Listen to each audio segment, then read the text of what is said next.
성경의 기록에 의해서 이스라엘 백성들은 가나안 땅, 모세를 통해서 출애굽하여 가나안 땅을 얻게 되었다, 차지하게 되었다. 우리 모두가 다 아는 내용이고요. 안타까운 것은 이스라엘 백성들이 가나안 땅에 들어와서 그들의 자녀들에게 신앙의 교육을 잘 하지 못했다라는 것도 우리 모두가 잘 알고 있는 내용입니다. 그래서 왜 그들이 신앙 전수를 실패했는가? 실패했다면 어떤 결과에 도달하게 되었는가? 신앙을 교육하고 전수한다면 신앙 전수의 가장 최적기, 가장 좋은 시기는 언제인가? 라는 것을 말씀을 통해서 좀 살펴보도록 하겠습니다. 우선 이스라엘 백성들이 왜 신앙 전수를 실패했는가? 명확합니다. 너무나도 정확한 것은 그들이 하나님의 말씀을 소홀히 여겼기 때문입니다. 대수롭지 않게 생각했기 때문입니다. 마치 하나님께서 아담과 하와에게 선악과를 따먹으면 정령 죽으리라 라고 말씀을 했음에도 불구하고 아담과 하와가 이 하나님의 말씀을 대수롭지 않게 여긴 거예요. 그래서 선악과를 따먹음으로 인류의 죽음이 오게 된 것처럼 하나님께서 이스라엘 백성들에게 반드시 율법대로 지켜 행해야 된다라고 말씀했음에도 불구하고 이스라엘 백성들이 이 하나님의 말씀을 대수롭지 않게 여긴 겁니다. 그래서 제대로 순종하지 못한 것이 실패의 원인입니다. 이 부분이 얼마나 중요했던지 하나님께서 여호수아도 이스라엘 백성들에게 명확하게 전달을 했습니다. 여호수아 1장 7절 8절 말씀을 제가 한번 읽어보면요, 오직 강하고 극히 담대하여 나의 종 모세가 내게 명령한 그 율법을 다 지켜 행하고 우로나 좌로나 치우치지 말라. 그리하면 어디로 가든지 형통하리니 이 율법책을 내 입에서 떠나지 말게 하며 주야로 그것을 묵상하여 그 안에 기록된 대로 다 지켜 행하라. 그리하면 내 길이 평탄하게 될 것이며 내가 형통하리라. 하나님께서 여호수아에게 명확하게 이야기를 했고요. 이 이야기를 마음속에 새겼던 여호수아는 그가 또 임종 전에 이스라엘 백성들의 지도자를 모아놓고 이와 같은 내용을 또 힘있게 전달하고 있음을 볼 수가 있습니다. 여호수아 23장 5절 6절 말씀도 제가 읽어보면요, 너희 하나님 여호와 그가 너희 앞에서 그들을 쫓아내사 너희 목전에서 그들을 떠나게 하시리니 너희 하나님 여호와께서 너희에게 말씀하신 대로 너희가 그 땅을 차지할 것이라. 그러므로 너희는 크게 힘써 모세의 율법책에 기록된 것을 다 지켜 행하라. 그것을 떠나 우로나 좌로나 치우치지 말라. 그러니까 여호수아가 그의 죽음 전에 또 이스라엘 백성들의 지도자를 불러 모아서 너무나도 마음에 간절한 열망, 하나님께서 본인에게 너무나도 강하게 주신 메시지를 전달을 했거든요. 그럼에도 불구하고 이스라엘 백성들이 하나님의 율법을 지켜 행하지 않은 겁니다. 그러니 하나님께서 이스라엘 백성들을 더 도와줄 수가 없는 거예요. 이 사실을 하나님께서 이스라엘 백성들에게 전하자 이스라엘 백성들은 이것이 너무 큰 문제이고 안타까움이 되어서 울게 되었는데요. 사사기 2장 5절에 보면 우는 자란 의미의 복음이라는 지명이 생겨나게 됩니다. 결국은 그들이 하나님의 말씀을 대수롭게 여기지 않고 말씀대로 살지 않아서 내가 너희와 함께 할 수 없다, 너희를 도와줄 수 없다, 그러면 이스라엘 백성들이 패배밖에 없거든요. 그래서 그들이 울게 되는 사건이 오늘 본문전에 기록이 되어져 있습니다. 또 하나 심각한 문제가 무엇이냐면 사사기 2장 7절에 보니까는요, 백성이 여호수아가 사는 날 동안과 여호수아 뒤에 생존한 장로들 곧 여호와께서 이스라엘을 위하여 행하신 모든 큰 일을 본 자들이 사는 날 동안에 여호와를 섬겼더라 라고 기록이 되어져 있습니다. 이 사람들은 신앙의 1세대 그리고 광야에서 태어난 1.5세대 사람들이라고 할 수가 있는데요, 이들은 하나님의 행하신 일들, 하나님의 기적들을 다 보았습니다. 그런데 이들이 가나안 땅에 들어와서 다 죽게 된 거예요. 그들의 자손인 2세대가 일어나게 되었는데 안타까운 것은 1세대와 1.5세대들이 그들의 자녀들에게 신앙을 잘 전수하지 못했기 때문에 2세대들이 하나님을 알지 못하는 거예요. 하나님께서 행하신 일도 모르게 된 겁니다. 이것은 철저히 1세대들이 2세대들에게 그들의 믿음과 신앙을 잘 전수해 주지 못했기 때문임을 알 수가 있습니다. 사사기 2장 10절 말씀을 읽어보면요, 그 세대의 사람도 다 그 조상들에게로 돌아갔고 그 후에 일어난 다른 세대는 여호와를 알지 못하며 여호와께서 이스라엘을 위하여 행하신 일도 알지 못하였더라 라고 기록이 되어져 있습니다.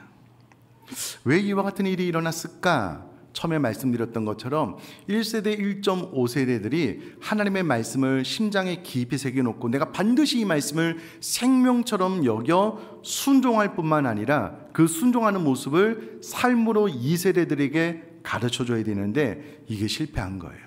그러니까 2세대들이 가나안 땅에 들어가서 하나님도 하나님의 행하신 일도 알지 못한 채로 삶을 살아가게 되니 하나님을 떠나 우상을 섬기게 되었다라고 사사기가 이야기를 해주고 있습니다. 사랑하는 성도님들, 주일학교 교육에 있어서 핵심적인 것은요, 교회 주일학교가 아니라 가정주일학교입니다. 여러분, 교회에서 선생님들이 아무리 하나님 중심, 말씀 중심, 교회 중심으로 살아라 라고 가르쳐 봐도 사랑하는 자녀들이 집에 가서 부모님을 보니까 우리 부모님의 삶의 중심에 하나님이 없어요. 위기 순간이 닥치면 하나님 앞에 무릎 꿇고 매달려 기도하는 하나님의 중심의 신앙생활을 봐야지 배우잖아요. 그게 없어요. 아니, 교회에서 말씀 중심으로 살라고 가르쳤는데 집에 가서 우리 부모님을 보니까 일주일 내내 성령을 읽는 모습을 보지를 못하네요. 말씀을 묵상하면서 야, 이 말씀을 통해서 하나님께서 나에게 이렇게 말씀해 주셨다라는 이야기를 단 한 번도 듣지 못하네요. 큐티도 못하고 말씀을 암송하거나 열심히 공부하는 모습을 보지 못하니, 아니, 교회에서는 말씀 중심으로 살아라고 가르치는데 집에 가서 보니까 우리 부모님이 말씀 중심으로 안 살아요. 아니, 막 교회 갔더니 막 선생님들이 열변을 토하면서 교회 중심으로 살아야 돼 너희들은 가르쳤는데 우리 부모님은 일주일에 딱 한 번만 교회 나오네요. 봉사도 안 하고 성김도 안 하고 나가서 기도도 안 하고 도대체 교회 중심으로 사는 게 뭐야? 이렇게 되면은요, 신앙교육이 안 되는 거예요. 그러니까 앞만 가르쳐봤자 부모님이 삶으로 가르치지 않으니 부모님의 뒷모습을 보고 배우는 2세대들이 믿음과 신앙이 자라나지 않는 거예요. 그래서 안타깝게 2세대들은 하나님도 하나님의 행하신 일도 알지 못했다라고 사사기 2장 10절에 기록이 되어져 있습니다. 자, 그러면 우리는 신앙 전수가 너무나도 중요하다는 것 잘 알고 있잖아요. 이스라엘 백성이 실패했다, 야, 우리는 실패하면 안 되겠다라는 거 다 알고 있잖아요. 그러면 신앙 전수의 최적기, 가장 좋은 시기는 과연 언제인가? 라는 겁니다. 우리가 이 부분에 대한 좀 생각을 좀 바꿨으면 좋겠는데요. 그럼 구약 성경 가운데, 구약 시대 가운데 가장 위대한 영적 지도자들이 많이 있지만 사사기 전후로 해서 딱 두 명만 들라면 모세와 사무엘을 이야기할 수 있습니다.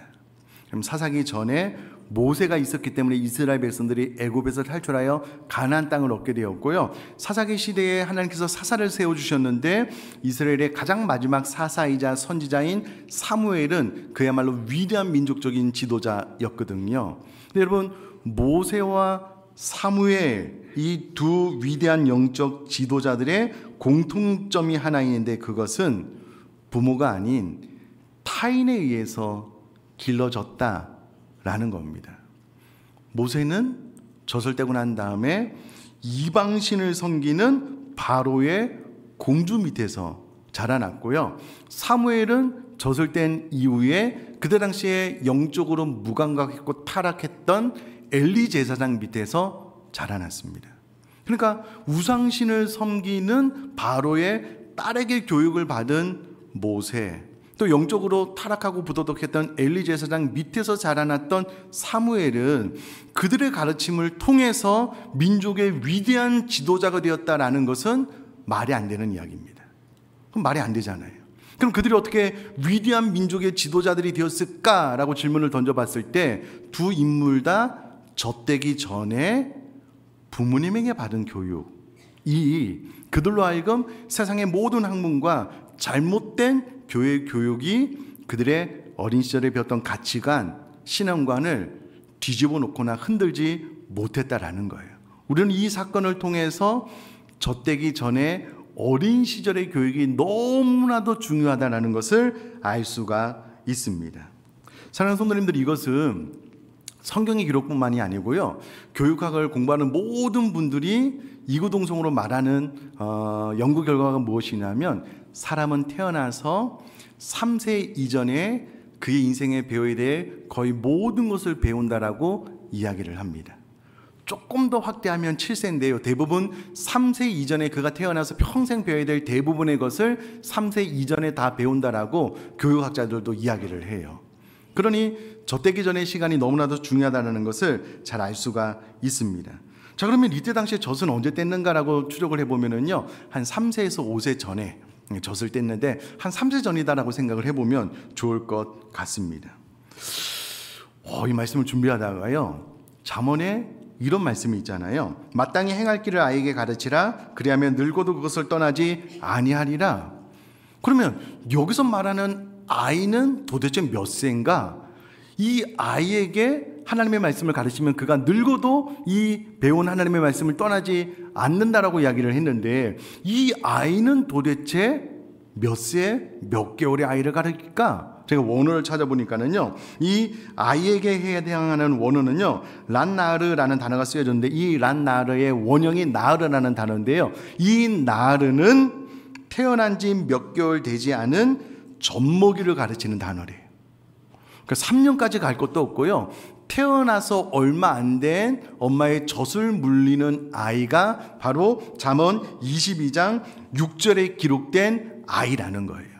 그 아이에게 하나님의 말씀을 가르치면 이 아이가 늙어서도 하나님의 말씀을 떠나지 않을 것이기 때문에 이 아이에게 하나님의 말씀을 잘 가르쳐라 라고 성경이 명령을 하고 있습니다. 자, 그럼 생각을 해볼까요? 신앙 전수의 최적기는 젖되기 전에 어린아이, 태어나서 이제 막 젖을 빠는 몇 개월밖에 지나지 않은 아이에게 하나님의 말씀을 가르치면 평생 동안 늙어서도 말씀을 떠나지 않는다는 거예요. 그러므로 신앙 전수의 최적기는 젖되기 전, 젖을 먹는 몇 개월 어간이다라는 것을 성경을 통해서 알 수가 있습니다. 자, 한번 이렇게 생각을 해볼게요. 그럼 사단이 존재하고 있는 거 믿으시죠? 아시죠? 그럼 사단이 저와 여러분들의 자녀들로 하여금 신앙생활을 잘하지 못하게 하기 위해서 신앙의 전수가 잘 되지 못하게 방해할 거잖아요. 그러면 그 최적기가 아이를 낳고 젖되기 전이니, 사단이 일평생에 적어도 신앙 교육에 있어서 가장 강력하게 부모님을, 특별히 어머님을 공격하는 시기는 언제일까요? 질문이 어려우니까, 사단이 가장 강력하게, 뭐 아빠 엄마 다 공격하겠지만 아내, 어머님을 공격하는 시기는 언제라고요? 출산 이후요. 젖되기 전에. 그래서 여러분, 이게 호르몬적으로도 심리학적으로도 산후 우울증이 있지만은요, 영적인 이유도 분명히 있습니다. 왜냐하면 그 시기에 엄마로 하여금 우울증에 빠지게 하면은요, 자녀를 신앙으로 교육시키고자 하는 의지 자체가 없어요. 의욕이 없거든요. 그래서 자녀를 신앙으로 교육하지 못해요. 그러면 이 아이가 어느 순간 젖될 때가 되어버린 거예요. 그러면 그 이후로도 물론 신앙을 교육하기는 하지만 가장 최적의 시기는 젖되기 전이니까, 이제 막 태어나서 몇 개월 안 된 아이에게 신앙 교육을 가장 효과적으로 할 수 있는 시기이기 때문에 그때 엄마들을 공격하는 거예요. 그래서 여러분, 산후 우울증이 단순히 육체적인 이유뿐만 아니라 영적인 이유도 있다라는 거예요. 그래서 출산 이후에 아내들을 위해서 기도해야 되고요, 특별히 아빠 엄마들은 특별히 출산 이후에 이 아이들을 젖되기 전에 어떻게 하면 신앙으로 잘 교육할 수 있을지를 고민하면서 적용을 해야 된다라는 겁니다. 여러분, 제가 한번 질문 드려볼 테니까 한번 생각을 해보셔요. 아이가 어리면 우리 부모님들은 이 최적의 찬스를 놓치지 않고 신앙교육을 잘 시켜야 되겠다라고 생각을 할까요? 아이들을 보호할까요? 어떻게 할 것 같으셔요? 우리들의 의식 가운데 어떤 생각이 더 많을 것 같으셔요? 그럼 이게 시대가 변하니까 어떤 게 정답이다라고 말을 할 수는 없겠는데요, 가끔 밖에 나가보면은요, 진짜 갓난 아이를 밖에 데리고 나온 부모님을 볼 때가 있어요. 너무 이제 막 태어난 지 며칠 안 된 그런 아이를 그냥 밖에 나와서 데리고 다니는 부모님을 볼 때가 있거든요. 그럼 저는 제 아들을 낳고 몇 주 안 지나서 빨리 예배 드리고 싶어서 예배당에 데리고 나와서 축복기도 받고 예배 참여했습니다. 지금 생각을 해보면 참 감사한 것 중에 하나가 뭐냐면요, 제 아들이 태어날 때 저와 제 아들을 가르쳤던 목사님이 되게 좀 강하신 분이셨어요. 그래서 교육자들을 되게 강하게 키우셨어요. 그래서 우리 아들 갓난아이 때 들쳐업고 새벽 기도에 다녔어요. 어떤 교회에서는 교회를 건축하는데 막 먼지 풀풀 날리는 그곳에서 그 어린아이 안고 막 철야기도 했거든요. 되게 힘들었어요. 근데 생각을 해보니 그게 너무 복된 거예요. 너무 감사한 거예요. 왜냐하면 이제 막 젖되기 전에 어린아이에게 신앙을 가르치는 것이 최고 신앙 전수의 좋은 시기라는 거예요. 그러면 여러분, 이제 막 아이가 태어나면 가능하면 빨리 예배 참석하고, 또 가능하면 또 예배 참석할 수 있도록 노력을 하고, 물론 어렵지요. 쉽지는 않지요. 그러나 그것이 평생 그 아이로 하여금 늙어서도 하나님의 말씀을 떠나게 하지 않는 최고의 교육인 줄 믿습니다.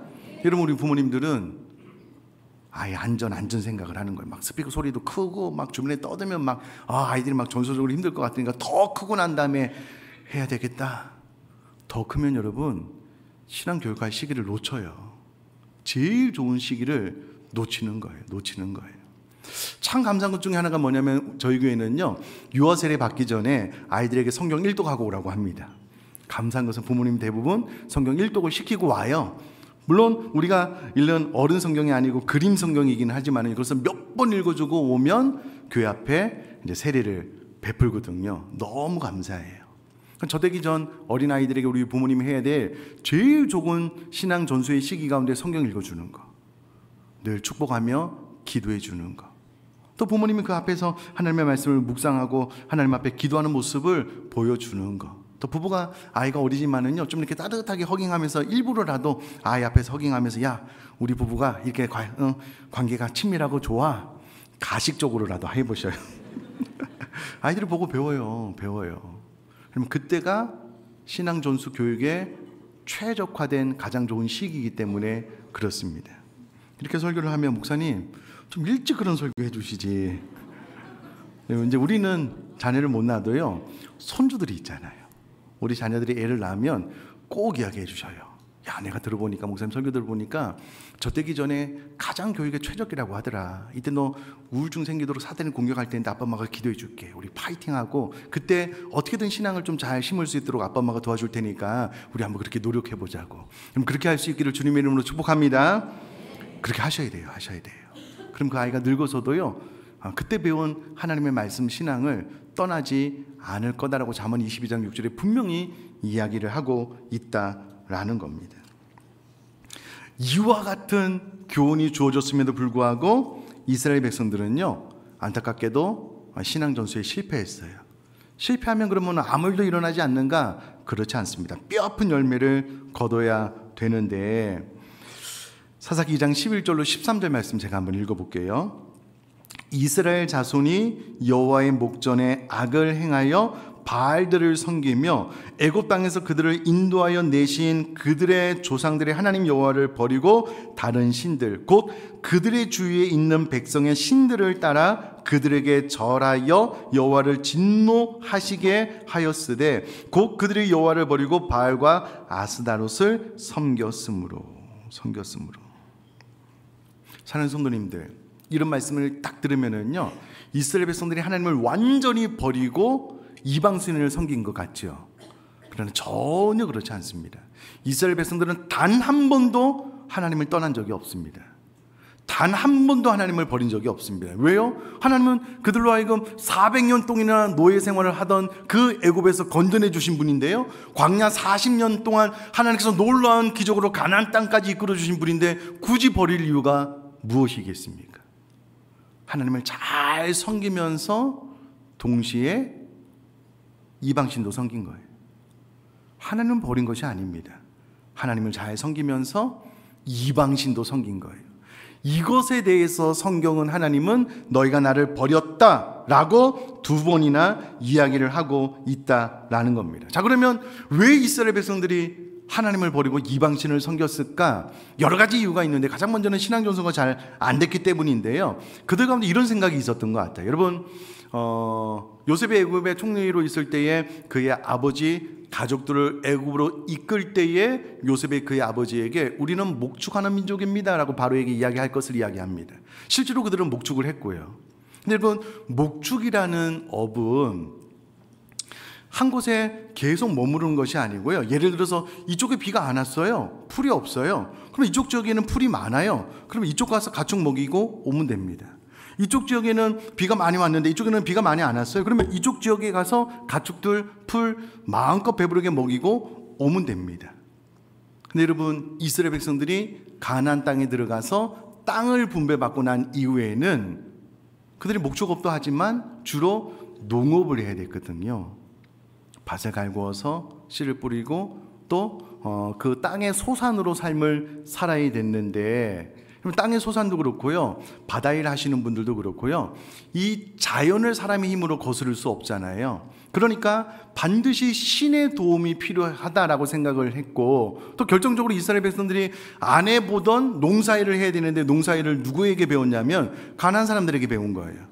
근데 그 일을 배움과 동시에 그들이 우상을 섬김으로써 풍성한 소출을 거두게 되는 것도 같이 배우는 거예요. 그러니까 그들이 하나님도 섬기면서 바알과 아스타롯, 아세라 우상을 섬기게 되는 겁니다. 바알과 아세라가 비를 주관하고 또 풍요의 신이었거든요. 다산의 신이었거든요. 그러니 그들이 우상을 섬기면서 복받기를 원하는 하나님인가 현실인가 라는 갈등에서 하나님을 믿기는 하지만 그들은 현실을 선택하게 된 거예요. 그러니까 하나님을 섬기면서 우상도 섬기는, 결국은 여러분, 신앙의 2세대가 하나님이 누구인지 명확하게 알았다면 하나님만을 섬겼을 겁니다. 믿음과 신앙이 없으니까 하나님이 누구인지 모르는 거예요. 하나님이 천하 만물을 창조하시고 이 모든 것들을 다스리고 주관하시고 인간의 생사화복을 주관하시는 분이시다라는 것을 모르는 거예요. 그러니 하나님도 섬기고 우상도 섬기게 된 것입니다. 그러므로 하나님이 이스라엘 백성을 도와줄 수가 없어요. 그럼 누가복음 16장 13절 말씀 보니 집 하인이 두 주인을 섬길 수 없나니 혹 이를 미워하고 저를 사랑하거나 혹 이를 중히 여기고 저를 경히 여길 것임이니라. 너희는 하나님과 재물을 겸하여 섬길 수 없느니라. 그럼 결국 땅의 소산은 재물이잖아요. 재물, 그 재물을 풍성히 주는 우상을 섬김으로 하나님과 우상을 겸하여 섬길 수 없음에도 불구하고 겸하여 섬기는 죄를 짓게 됩니다. 이 부분에 대해서 사사기 2장 13절은 곧 그들이 여호와를 버리고 바알과 아스타롯을 섬겼다라고 이야기를 합니다. 그럼 이렇게 섬기면 끝이냐? 아니죠.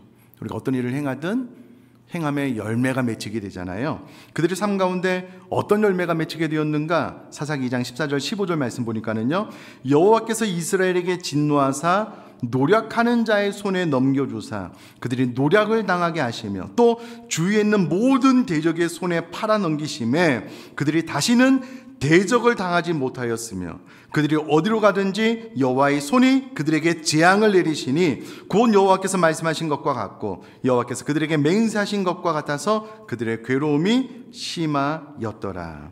아멘. 이스라엘 백성들이 하나님의 말씀에서 벗어나 불순종하게 되니 나타나는 첫 번째 현상이 무엇이냐면요, 그들이 가나안 땅 족속과 싸움에 있어서 그들은 거인 족속임에도 불구하고 전쟁에 나갈 때마다 승리했어요. 근데 그들이 불순종하고 하나님의 법을 어김으로 이제는 어떠한 전쟁도 승리할 수 없게 된 겁니다. 가는 곳마다 승리를 하니 주변에 대적들이 일어날 수 없었는데요, 이제는 하나님이 함께해 주시지 않음으로 말미암아 승리할 수 없으니 대적들이 일어나서 이스라엘 백성들을 괴롭게 하는 거예요. 과거에는 하나님이 함께 하심으로 말미암아 이 전쟁들을 넉넉하게 감당을 했는데요, 이제는 전혀 감당할 힘이 없는 거예요. 삶이 고단해지고 고통스러워지고 괴로워진 겁니다. 그럼 잘 생각을 해보시면, 지금 생각을 좀 해보시면 좋을 것 같아요. 여러분, 우리가 성령 충만해서요, 하나님을 힘있게 잘 섬겼을 때에 그 성령을 통해서 주시는 하늘의 능력이 우리에게 공급돼요. 그러면 삶의 고단한 짐, 많은 일들, 이거를 지혜롭고 총명하고 넉넉하게 잘 감당을 해냈거든요. 삶이 살아갈 만했어요. 근데 여러분 잘 생각을 해보셔요. 성령 충만하지 않아요. 하나님만을 섬기지 않아요. 그러니까 기도가 소홀해져요. 위로부터 하나님의 능력이 공급되지 않으니 주변에 전에는 감당했던 모든 일들이 벅차게 느껴지는 거예요. 전에는 다 감당할 만했거든요. 요즘 들어서 계속 반복되는 일이 버거운 거예요. 힘든 거예요. 지치는 거예요. 괴롭고 고통이 더해지는 겁니다. 이스라엘 백성의 삶이 그러했다라고 사사기는 명확하게 이야기를 해주고 있다라는 겁니다. 결론적으로 여러분, 하나님을 버리고 난 이후에 이스라엘 백성들이 더 잘 먹고 잘 살게 되었는가? 아니요. 그들의 삶을 황폐하게 되었고요. 늘 자신의 민족들과 싸우게 되었습니다. 다툼이 일어나게 되었고요. 늘 불안하고 괴롭고 고통스러운 삶의 연속이었다는 것을 사사기를 통해서 우리는 잘 알 수 있습니다. 그러면 이 본문의 말씀을 통해서 우리는 무엇을 배워야 되는가? 첫 번째, 신앙 전수는 목숨을 걸어야만 됩니다. 하나님의 말씀을 목숨을 걸고 지키고 삶으로 가르쳐야 됩니다. 두 번째는 신앙 전수의 최고 좋은 시기는 언제라고요? 젖되기 전. 젖되기 전에 내가 목숨을 걸고 어떻게든 믿음과 신앙 교육을 잘 시켜야 되겠다. 내 아이가 어리지만 어떻게든 예배에 한 번 더 참석시키고, 내 손주들이 어리지만 한 번 더 예배 참석시키고 말씀을 듣고 신앙 교육을 그때 시켜야지만 평생 늙어서도 말씀을 떠나지 않는다는 것을 기억하셨으면 좋겠고요. 세상과 현실이 아닌 하나님을 선택해야만 된다는 것을 마음속에 좀 잘 새겨. 여러분, 이스라엘 백성들이 실패를 반복할 필요가 없잖아요. 이 본문의 말씀을 반면교사 삼아서 우리는 하나님만을 잘 섬겨 복받는 그런 신앙생활을 해 나갈 수 있기를 주님의 이름으로 축복합니다.